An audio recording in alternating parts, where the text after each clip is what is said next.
Buongiorno cari amici, benvenuti anche oggi nel canale vostro Marietto Veneziano. Oggi vedremo la differenza fra invocazione ed evocazione dei geni chiaramente, ma prima di fare questo il vostro Marietto Veneziano vi chiede di iscrivervi al canale di Ildegarda e Marietto Veneziano del tubo chiaramente e di venirci a trovare nei nostri gruppi Facebook e in Telegram dove lunedì sera alle 20:30 Ildegarda e Marietto Veneziano ottengono un percorso esoterico gratuito coadiuvato da Mila. Siete tutti invitati, siamo già più di 180 e qui sotto in descrizione trovate i link.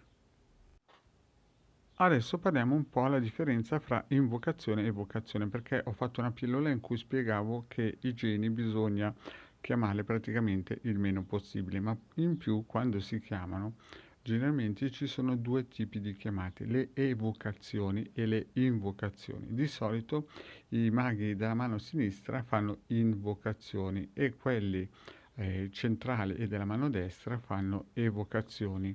In alcuni casi molto speciali, particolari, se i geni sono altissimi e le anime dei maghi sono altrettanto performanti e alte, si possono fare invocazioni. Infatti, in alcuni libri di alta magia operativa ci sono proprio invocazioni di spiriti di geni altissimi, di geni ma veramente molto alti. Però questi sono casi molto eccezionali, anche perché ci sarebbe delle difficoltà da parte del genio di entrare nel cerchio magico. Quindi il 99% il mago o l'esoterista della mano destra o un mago rosso usa praticamente le evocazioni, è molto raro che usa invocazioni.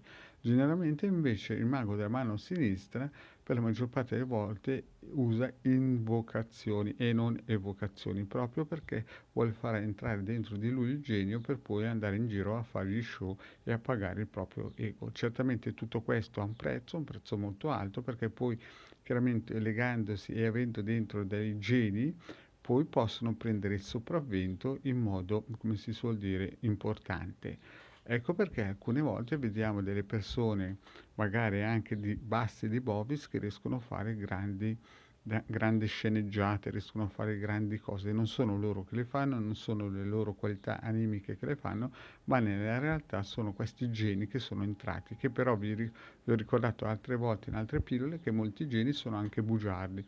Molte volte ti innalzano per poi toglierti la sedia da sotto, e quindi prima ti innalzano e poi ti abbassano con molta forza, molta grinta.